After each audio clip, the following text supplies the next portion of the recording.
Okay, chapter 6, we are going to study entropy. By the way, your second exam is going to be next Thursday, November 7th. If you have a conflict, just let me know.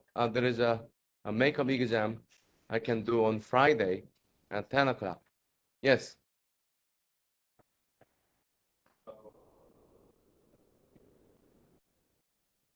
No, it's going to be Thursday or Friday. You can pick one.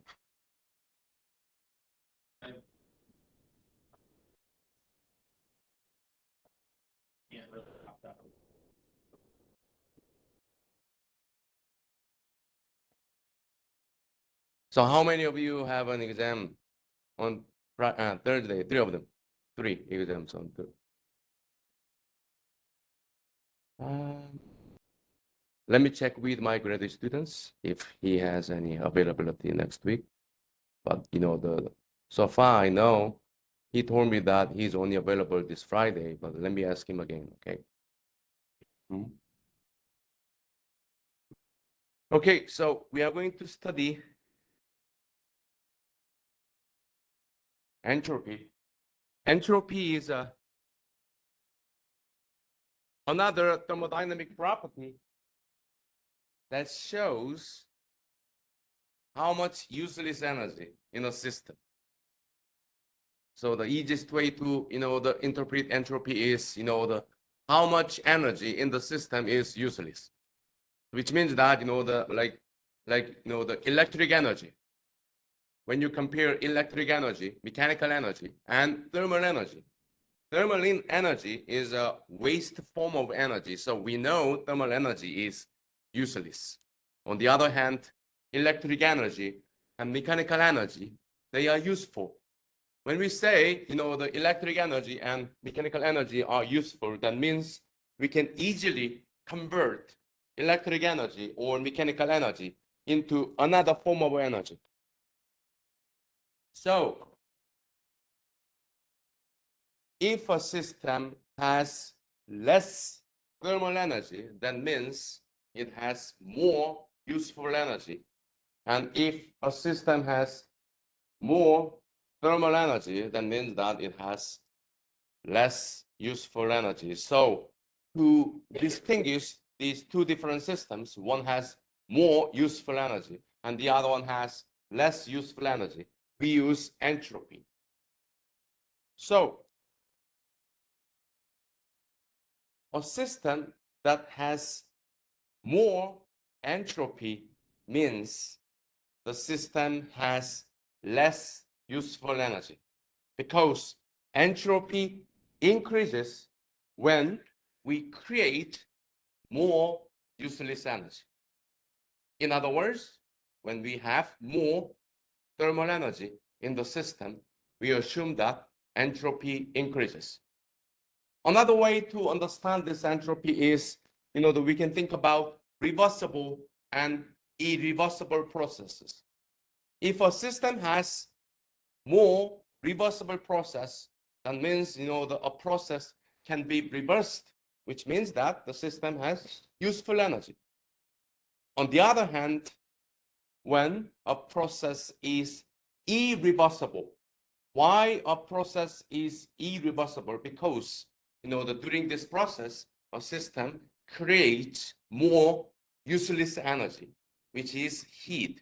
So when you create heat, this heat cannot be reversed back to mechanical energy or electric energy. So when you create heat, we say you create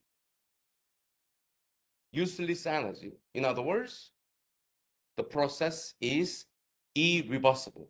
So whenever there is an irreversibility, we say entropy has been created. So whenever we create useless energy, in other words, whenever we create heat, we say entropy increases.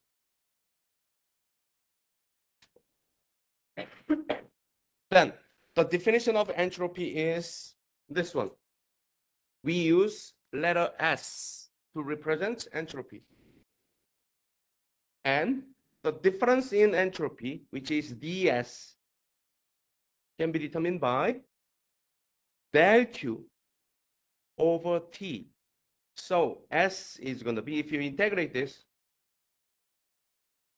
from 1 to 2, from initial state to a final state, entropy S2 minus S1 is going to be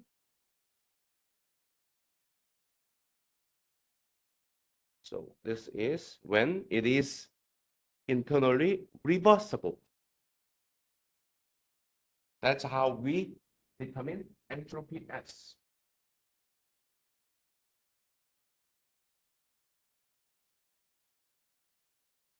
When a process is completely reversible, we say entropy remains constant.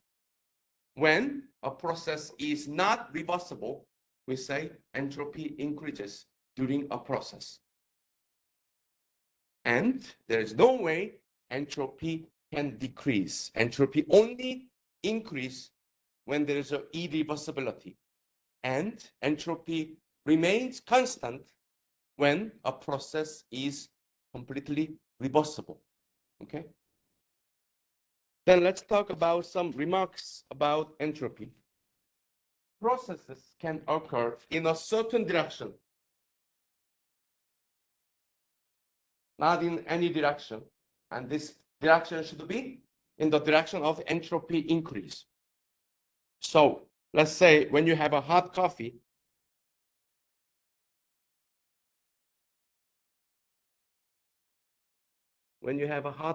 let's say 100 degrees Celsius, and surrounding air is at 20 degrees Celsius.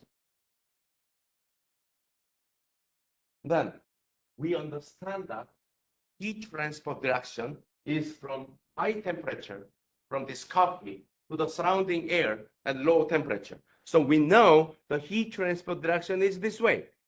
So there's a Q out. So after a while, we know there's a cooling process. So the temperature of the coffee is going to be around 20 degrees Celsius. And surrounding is also 20 degrees Celsius because of the heat transfer. So this is what we understand, right? Assuming that the air is abundant, like thermal energy reservoir. But we don't expect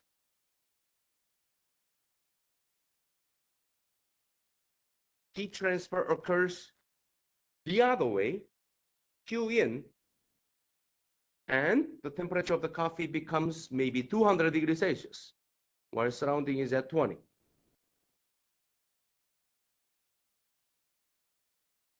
Is it possible? No. Why?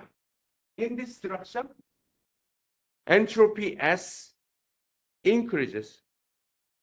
In this direction, entropy S decreases. Then how do we know entropy S goes up or down?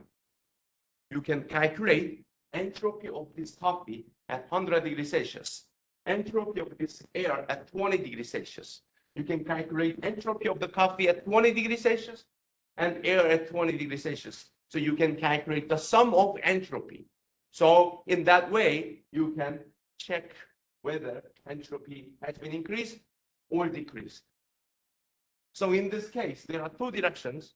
One is this way, and the other one is this way. And in this way, when you calculate entropy, the total entropy of the system, it increases. So you can say, okay, this process is possible.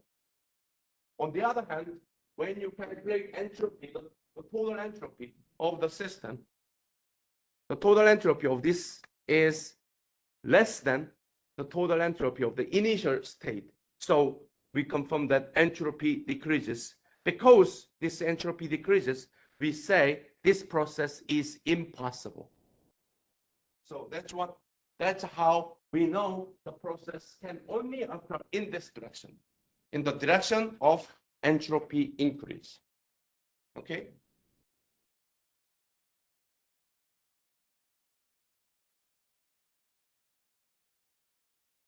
That's the first remark.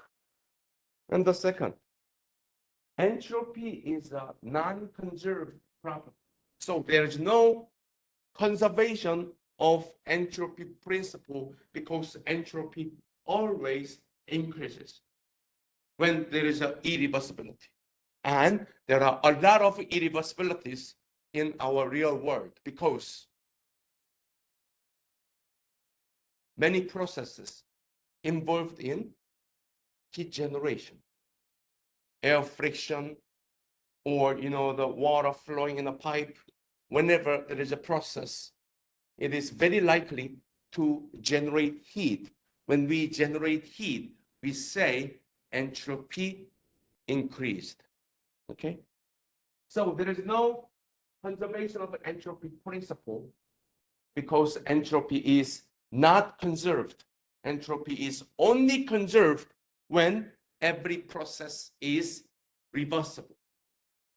Okay. The third one, the performance of engineering systems. So since whenever there is an irreversibility, we know entropy should increase. Then how much entropy is going to increase? It depends on how much useless energy a process creates. So less increase of entropy means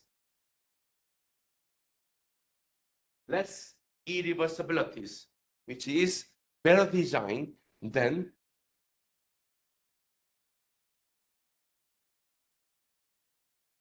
when entropy increase is significant. So when we design an engineering system, the direction of engineering design should be in the direction where we can minimize the increase of entropy. Okay? So what we are going to study in this chapter. So we know entropy can be,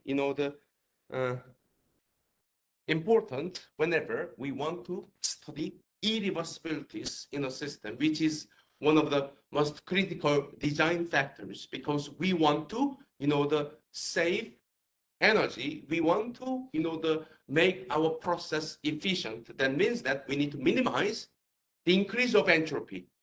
Then to do such a thing, we need to know how to quantify entropy of a system. So first, we are going to study how to determine an entropy of a system. That's the first one.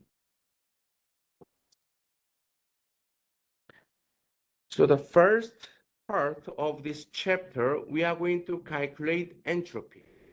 And there are two different ways to determine this entropy. The first one is phase change material. And the other one is pure system, like pure gas, pure solid, or pure liquid. So there are two different ways to determine this entropy. And once you are able to evaluate entropy of a system, we are going to study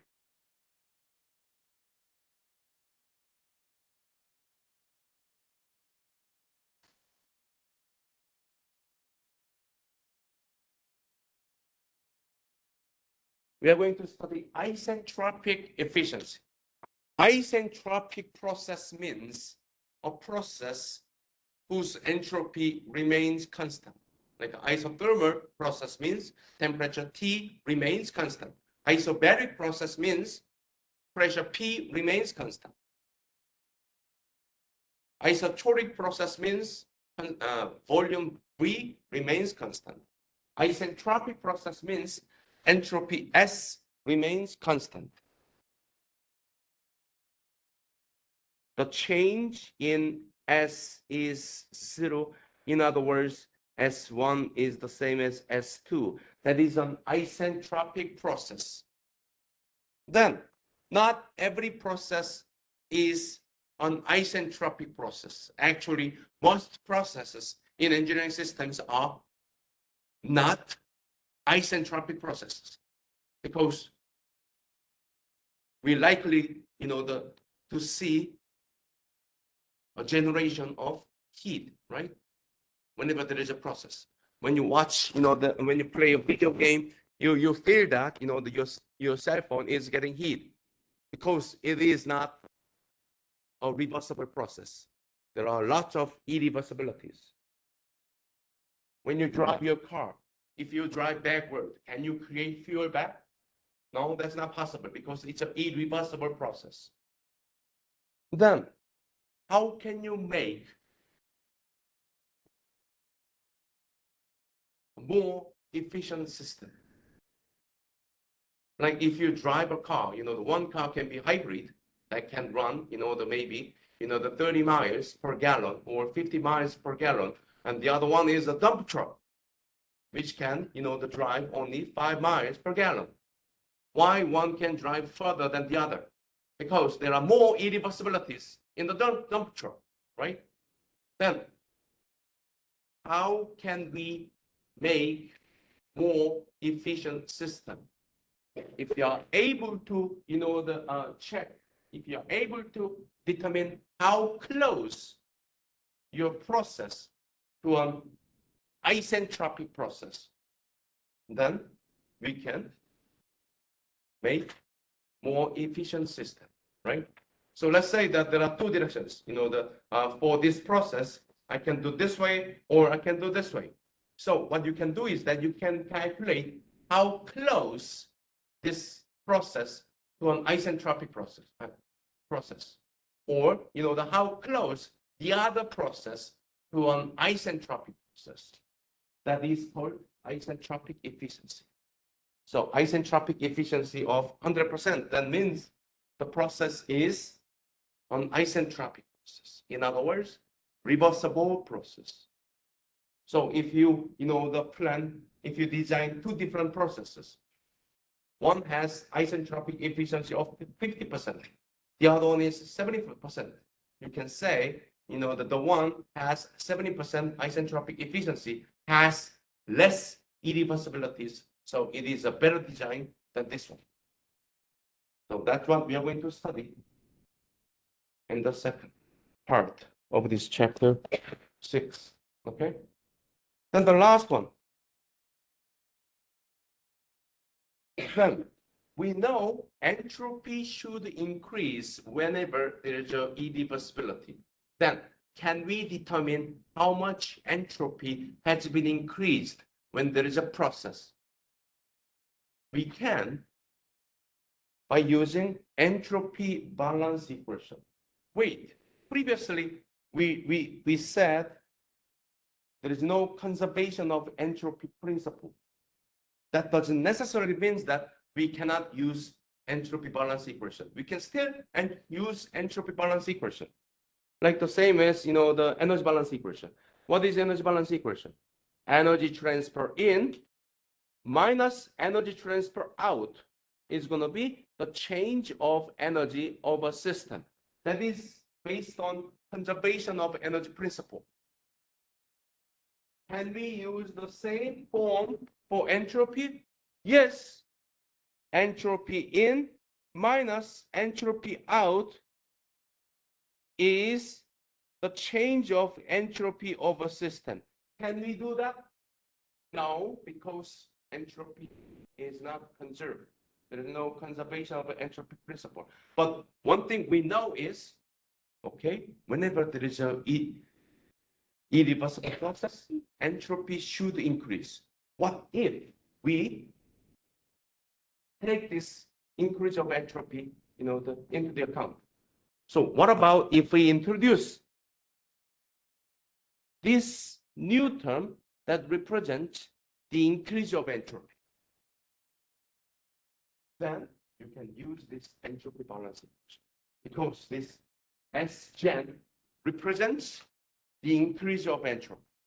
Then by using that entropy balance equation, you can calculate how much entropy has been generated due to the irreversibility in the process. So these are the three items that we are going to study in this chapter, okay?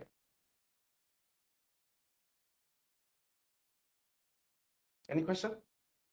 No? Then let's look at the first, the part. Let's learn how to evaluate entropy S. And there are two different, the ways to determine this entropy S.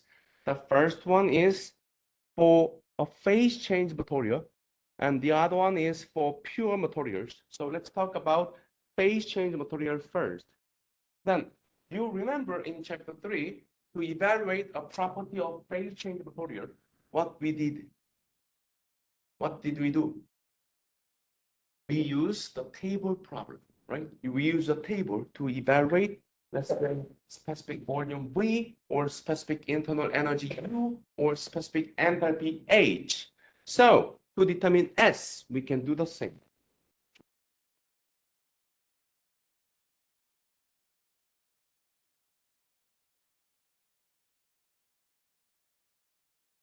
In chapter 3, to evaluate a property of a system, the first step was, that we had to make a property diagram such as PV diagram or PV diagram in order to determine the phase change process.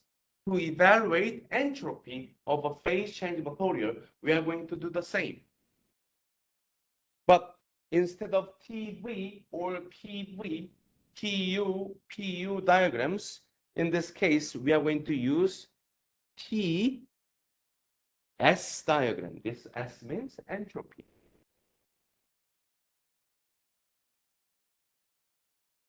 TS diagram looks like this. The vertical axis is temperature T. The horizontal axis is entropy S. So we can make TS diagram for a given pressure. So let's say 100 kilopascal. Then this TS diagram looks like this. And we need to find three properties to complete this TS diagram. They are T set, SF, SG. So on this TS diagram, we have compressed liquid right here. This point represents saturated liquid, saturated mixture. This point is saturated vapor and superheated vapor. So looks exactly the same as the property diagrams that we studied in chapter 3. The only difference is the horizontal axis represents specific entropy S. Then once you determine the phase change process of your system, you can go to a proper table to determine entropy. This is nothing new. This is exactly the same as what we studied in chapter 3.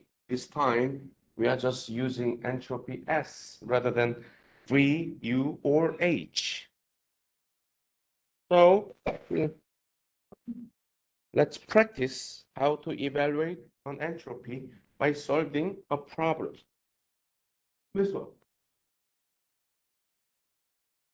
A well-insulated rigid tank contains 5 kilograms of saturated liquid vapor mixture. So we have a saturated mixture, phase change process number 3. So initially, this is, by the way, this is a well-insulated rigid tank. So it's a rigid tank. Initially, so it has a 5 kilograms. Initially, number 1, it is a saturated mixture, phase change process number 3, and pressure P is 150 kilopascal. Initially, 3/4 of the mass is in the liquid phase. That means we can calculate quality X. By the way, how do we determine quality X? Mass of vapor over mass of liquid plus mass of vapor. Then how much vapor do we have? Only 1/4 of the mass is in the vapor phase. So 0.25 over 1. So the quality X is going to be 0.25, right? And there is an electric resistance heater placed in the tank. And this resistance heater is going to provide what? W in electric work into the system. So the system gains energy from this electric work. So what happened is all the liquid in the tank is vaporized. That means finally the system is phase change process number 4, saturated vapor. So we want to determine the entropy change of this water during this process. Okay, let's do that. How can we determine entropy change? Simple. To determine entropy change, what we can do is that we can calculate the mass of the system times specific entropy at the final state, which is S2, minus specific entropy at the initial state, S1. So that's how we can determine entropy change. Then what is the mass? 5 kilograms. So this one is 5 kilograms. And what about S1? Can we determine S1? Yes, because we know pressure and quality X. If we know pressure and quality X, how do we determine a property? S1 can be determined by linear interpolation. SF plus quality X1 times SG minus SF.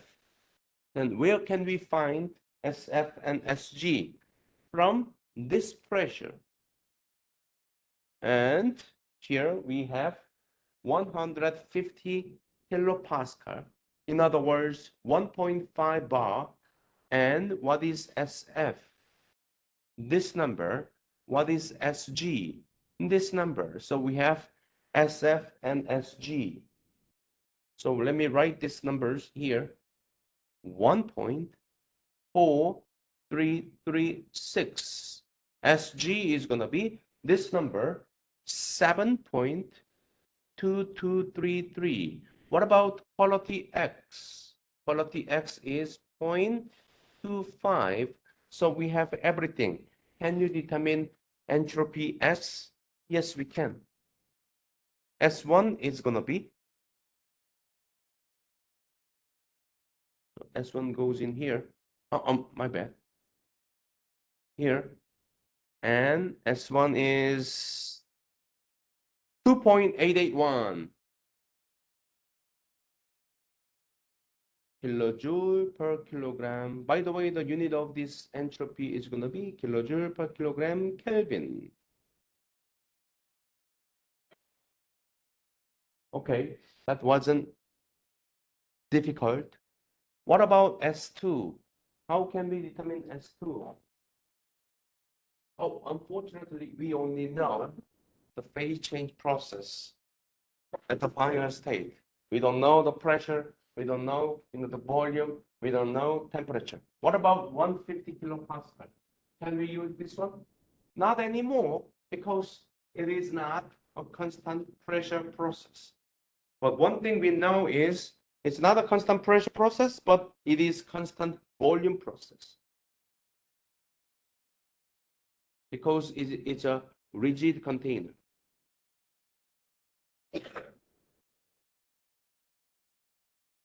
Then what can we do? We know it's a constant volume, so can we determine the specific volume at the initial state? Yes, that is the final specific volume.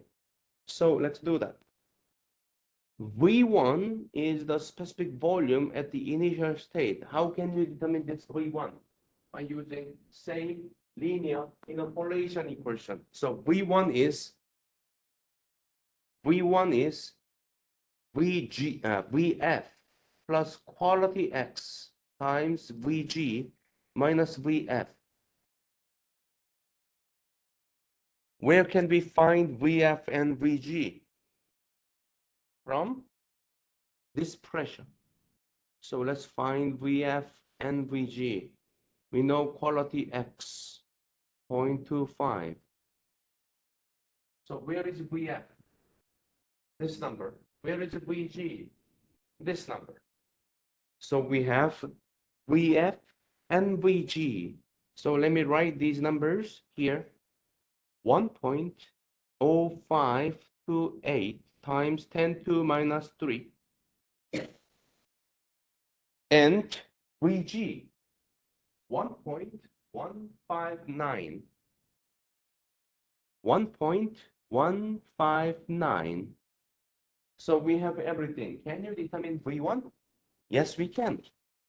V1 is going to be 0.29 0.29054 cubic meters per kilogram. Then, since we have a rigid container, V1 is the same as V2.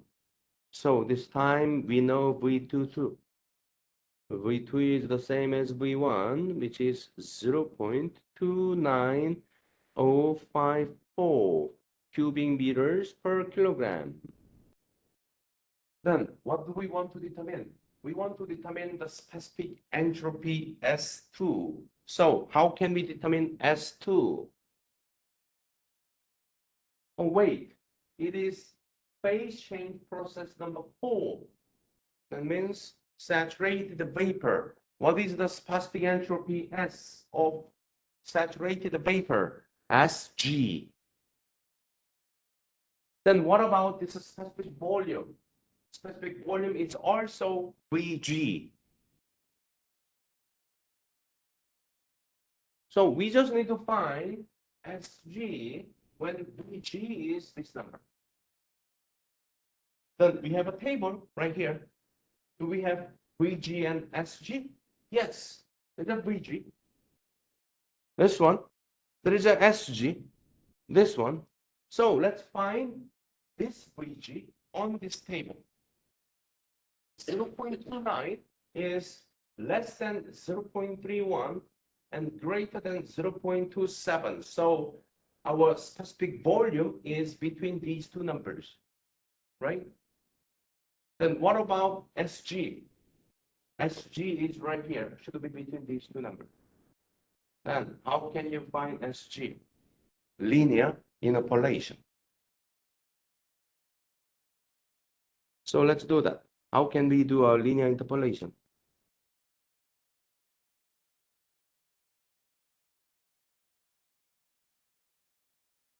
The left-hand side is specific volume, Vg. The right-hand side is specific entropy, Sg. We need two Vgs, this one and this one. So let me write down here 0.3157, 0.2729. What about Sg? We have these two numbers, 6.76 when Vg is 0.31. So when Vg is this one, Sg is going to be 6.76. 6.76. What is the other Sg? 6.708. 6.708. Then, what is the specific volume at the final state? 0.29054. So I'm going to write it here, 0.29054. Then what is the unknown specific entropy Sg? It's right here. That is S. S.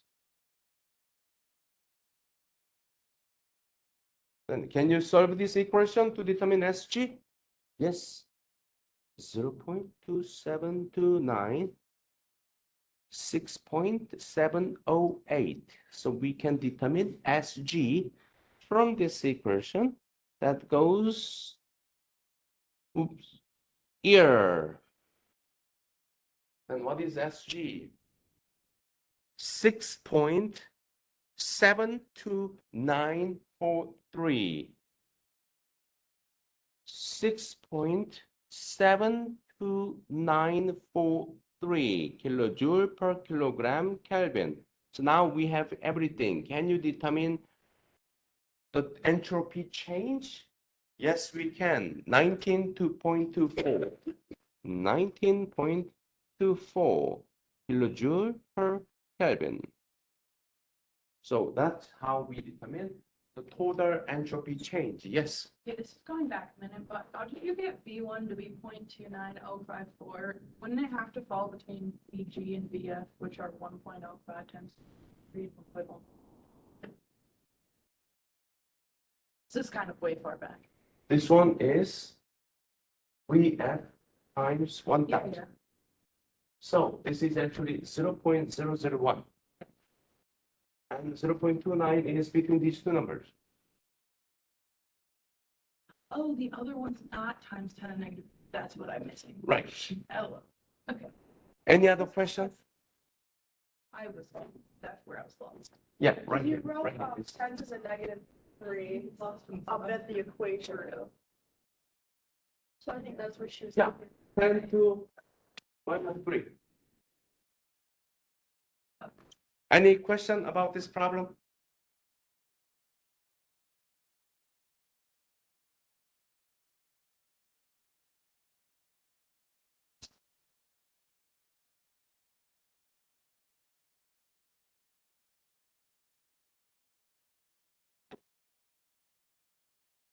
So, yes. How you calculated quality? Oh, quality X1 can be determined by mass of vapor over total mass. And according to this, 3/4 of the mass is in the liquid. That means only 1/4, 0.25, is vapor. So vapor divided by total mass, 0.25 divided by 1, which is 0.25.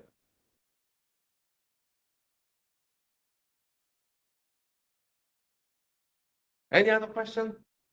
So this is very similar to what we did in chapter 3. So I'm not going to solve any more problems about finding entropy S of phase change material. Then what's the other one? S of pure system, which is quite different from what we did in chapter 3. So let's talk about that. To understand, how to determine entropy S of pure system, we need to know this one, TdS relation. You may remember, when we studied specific heat in chapter 3, there was some TdS relations, but we skipped it because I told you that we are going to do it again in chapter 6. So today is the day.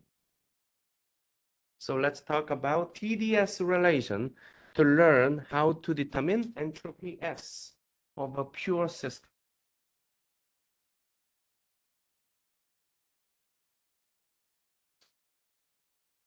So let's talk about energy balance equation.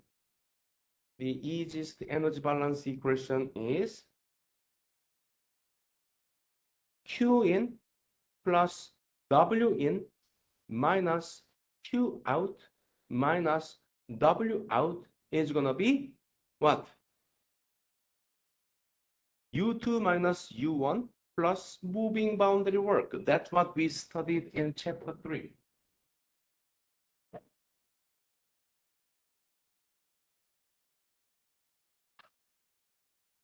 By the way, this moving boundary work was originally energy transfer by work, so it belongs here, right?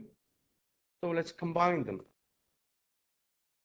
Then we can also, the combine Q in and Q out and say net heat transfer Q. And we can combine W in and W out and say net energy transfer by work. We can do that. So when we combine, I'm going to say net heat transfer Q is going to be Q in minus Q out. On the other hand, when we combine W in and W out, I'm going to say net energy transfer by work W is going to be W in minus W out. No, W out minus W in. Why? Because that's what, the people did 200 years ago. So we stick to that. We all know, the electricity comes from positive. No, that's not true, right? But we just say positive, minus, and negative. We don't change it, right? The same thing here. So when we combine, it's going to be Q in minus Q out is Q. So there's a Q.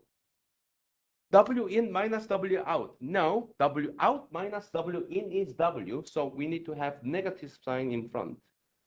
We combined W out and WB at the beginning. That's how, that we studied in moving boundary work in chapter 3. This one was a part of WB, W out. It's going to be U2 minus U1. So this is the simple energy balance equation. Now, let's write this, the Q minus W is U2 minus U1 in a differential form. Then it's going to be del Q, the change in heat transfer, minus del W, the change in energy transfer by work. It's going to be du, the change in internal energy U.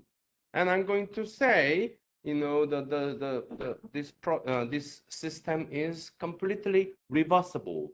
I'm going to say this one is reversible. This one is reversible. Maybe one of you may have questioned why we add del here in front of Q and W and why we add D here in front of U, because U is a point function. Q and W's are path functions. If you don't remember, go back to chapter 1. We studied what is path functions, what is point functions. So this is the starting point. By the way, the definition of entropy S. What is the definition of entropy? Where is the first page?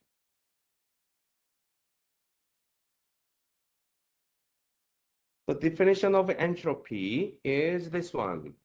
ds is del Q over T when it is reversible. Why is that? No, that's just the definition. So definition is ds is del Q over T when it is reversible. Then you can multiply each side by temperature T. Temperature T. And you can cross these two out. So del Q, which is reversible, is going to be TdS. Yes. So this term is going to be TdS minus. What about this del W? Do you know how to determine work? How do we determine work? How do we determine work? Force times distance, right? That's what you studied the first year, right? No, high school? I don't know. So work is force times distance in a differential form. Del W is force times distance, right? No? Is the first time you see this one? That's the Newton's law, right? Then, do you like force? Now, in thermodynamics, we prepare pressure. So what is pressure? Force is pressure times area, ds. So what is A times S? Pressure times volume. So their W is going to be PdV. Is that right? Yes. So this one can be rewritten as PdV. Pressure times the change in volume is going to be du.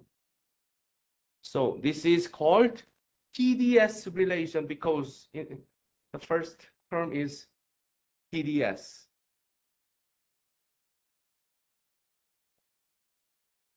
Then I don't like this, this capital S, capital V, capital U. So let's divide by mass. Then what do we have?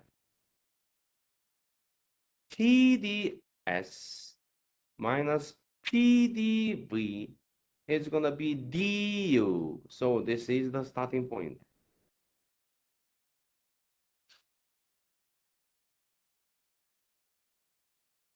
So that is the TDS relation.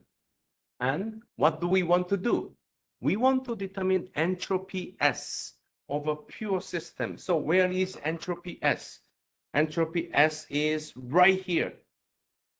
So if you want to evaluate this S, what do you want to do? You want to move everything to the other side. So let's do that. I'm going to move this PDV to the right-hand side, and we have a T in front. So let's divide by temperature T. Then what do we get? ds, the change in entropy, is going to be du over T plus PDV over T.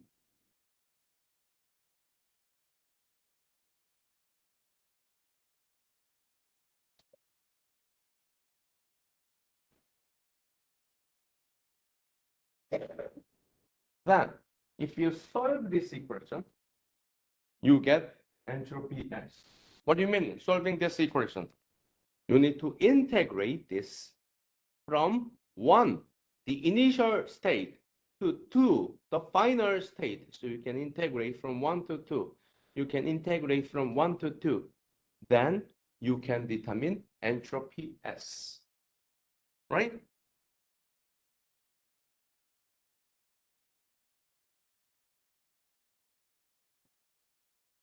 Then, can you solve this one?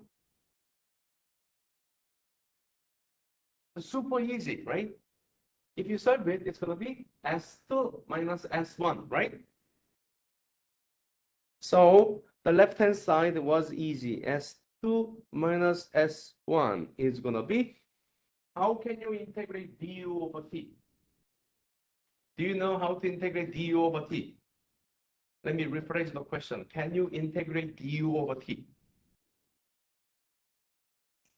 Yes and no. Yes, if you know the relation between u and T. No, if you do not know the relation between u and T. Because you need to integrate this in terms of what? U. Then, if T is constant, this one comes out. T is independent of U, this one comes out. But what about T is a function of U? Then you cannot solve it. So, to integrate this one, you need to know, that you need to find an equation that has both U and T. Then, let's think about any equation that you studied from chapter 1 to chapter 6 that has U and T. Do you know any equation? You do. What is it? We studied that equation in chapter 3. So how many equations did we study in chapter 3? Not many, less than 5, right? So what is that? U2 minus U1 is CV T2 minus T1. Do you remember this equation? What about H2 minus H1 is CP T2 minus T1. Let's look at the second one. You see there's a U, there's a T, right? But can we use this equation as is? No. Why? Because it's a differential form. Is it a differential form? No. So can you convert this one into a differential form? Yes. Differential form start with what? Letter D. What this D means? What is this D means? Difference in S. Difference in U, which is U2 minus U1. So if you convert this one into a differential form, U2 minus U1 is the difference in U. So DU is going to be CV. T2 minus T1 is the difference in T, dt. So du is CV dt. That is the differential form of this equation. Okay?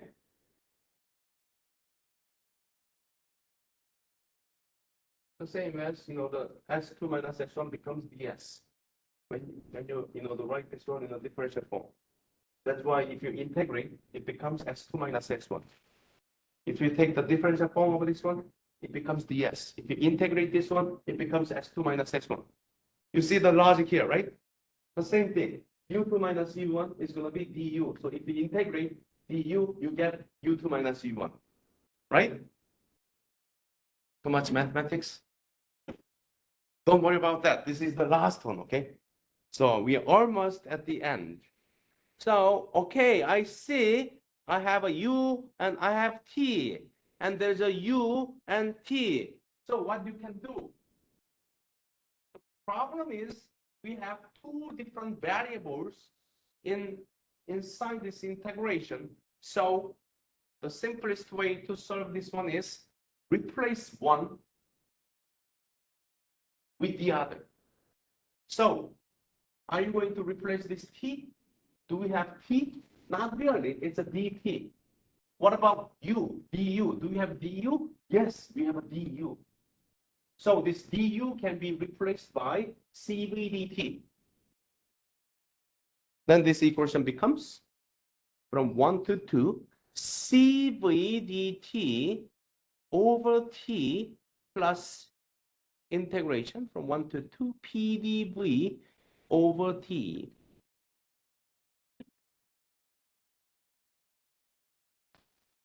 Then, what about this CV? Can you solve this one? Not yet, because we have a CV and T. Unless we find a relation between CV and T, we cannot solve it. But you can make an assumption. What if we say CV is constant? Can we assume heat is constant? Yes, unless, when for short temperature range, for small temperature range, you can assume that CV is constant. So I'm going to say CV is constant. Then this CV comes out. So it's going to be S2 minus S1 is CV integral dt over T. What about here? Oh, we have dV. What is dV? The difference in volume, the change in volume. Then, what about if we want to study the entropy change of solid or liquid? What is the main characteristic of solid and liquid versus gas? They are incompressible. In other words, their volumes do not change.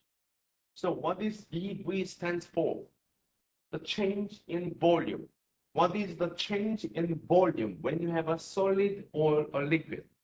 There is no change in volume. So dV is going to be 0 when you have a solid or liquid. Then S2 minus S1, the change in entropy S is going to be CV integral dt over T. So can you integrate dt over t?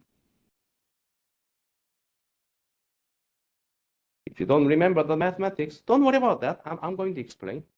So integral from 1 to 2 dx over x. What is that? Natural log x from 1 to 2. In other words, natural log x2 minus natural log x1. You can combine them.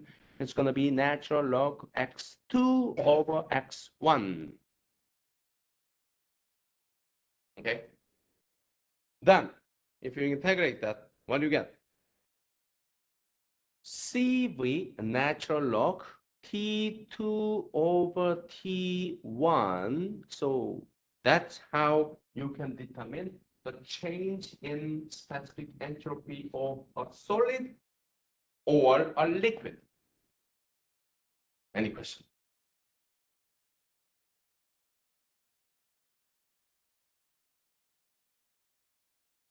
Then you should have this question. Do I have to memorize all of them? Not necessarily. You just need to memorize this one. So for solid or liquid, entropy S2 minus S1 can be determined by this equation. You don't even have to memorize that. Write it down on your formula sheet. Okay? But this is not, the out of the blue, that this is from EDS relation.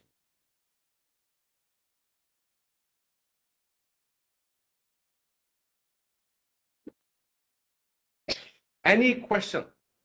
Here. You should have one question. Whenever you see temperature T, you should have one question. What is that question? Now you know what question you need to ask. What unit is this? Celsius or Kelvin? Yes, you have to use Kelvin. Kelvin only. So that completes entropy change of solid and liquid. What about gas? What about gas? Not now, next week. Because this one is going to be a little more complicated because there is dB for gas. So we cannot neglect the second term on the right-hand side. But that may be too much for today. So let's stop here and let's solve a problem together for a solid or a liquid. Okay?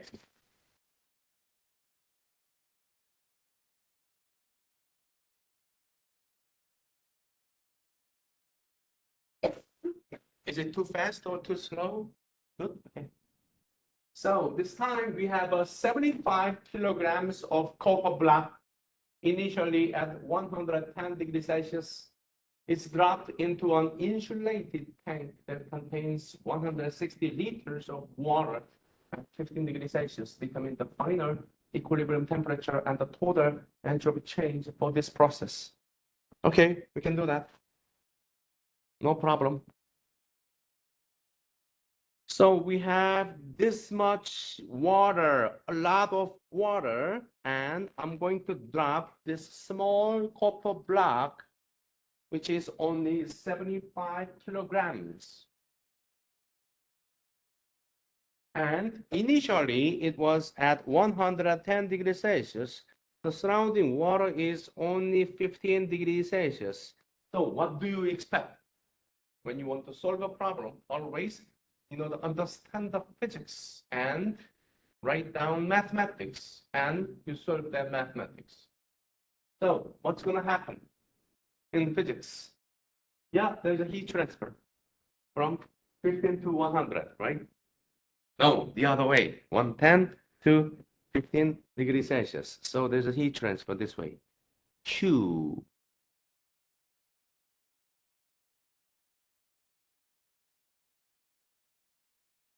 Then you need to determine the final equilibrium temperature first. Okay, so the temperature is going to decrease 190, 80, 70, and the temperature of the water is going to increase 20, 30. And once these two temperatures are met, then what's going to happen? That's the end of the story. Once the temperature of the copper block the temperature of the water are the same. Is there heat transfer? No. Heat transfers from a higher temperature to a lower temperature. So once this copper block, maintain the same temperature as water, then there's no more heat transfer.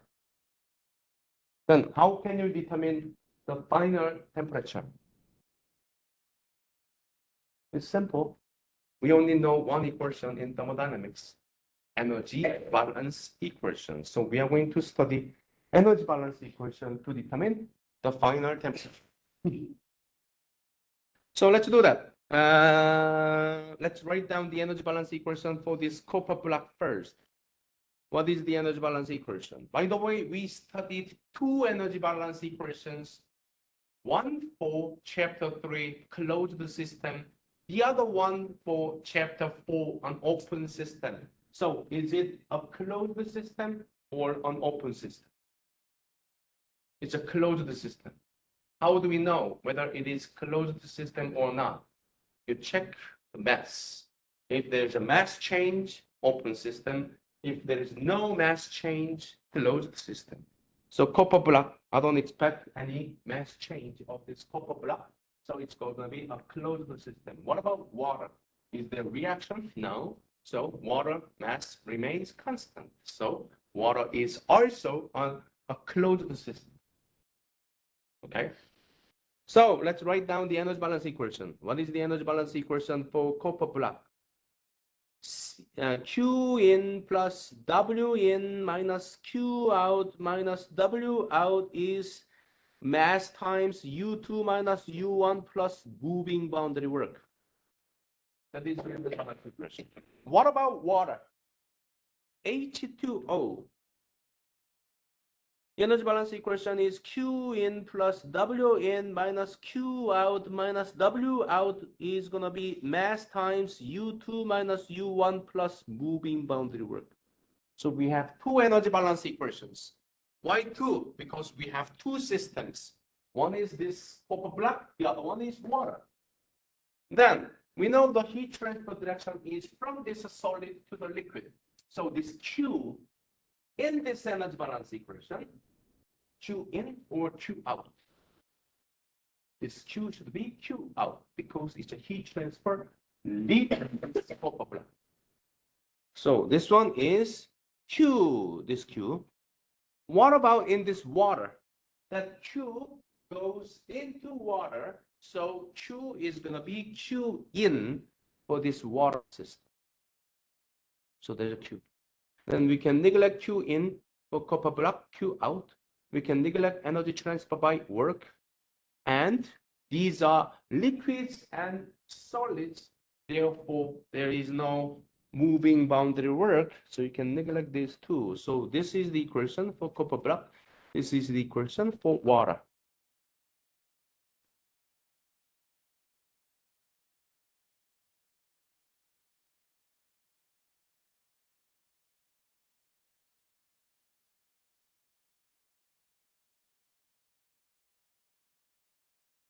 Then copper block first, we have minus Q, we have negative sign in front. It's going to be mass of copper block Cu times U2 minus U1. How do we determine U2 minus U1 when you have a solid or liquid? We use specific heat. So specific heat times T2 minus T1. What about this water? Q is going to be mass of water times specific heat T2 minus T1. Then we don't know this Q, but we can substitute this one into this equation. Then the equation is going to be minus mass of water, specific heat of water, and temperature, the final state, minus what is the initial temperature of water, 15 degrees Celsius. It's going to be mass of copper block times specific heat of copper block times the final temperature minus the initial temperature of copper block, 110 degrees Celsius. What is the mass of water? A mass of copper block. 75 kilograms, 75 kilogram. What is the specific heat of copper block?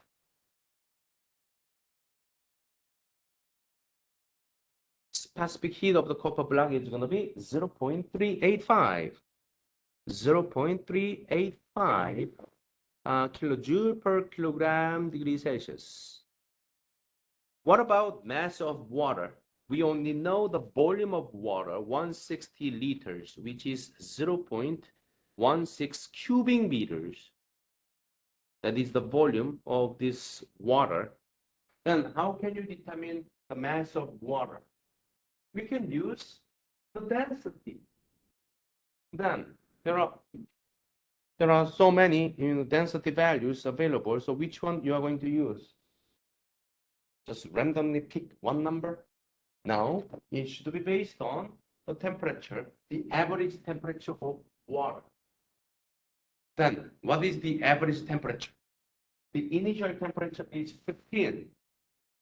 We do not know the final temperature, so we cannot get the average temperature.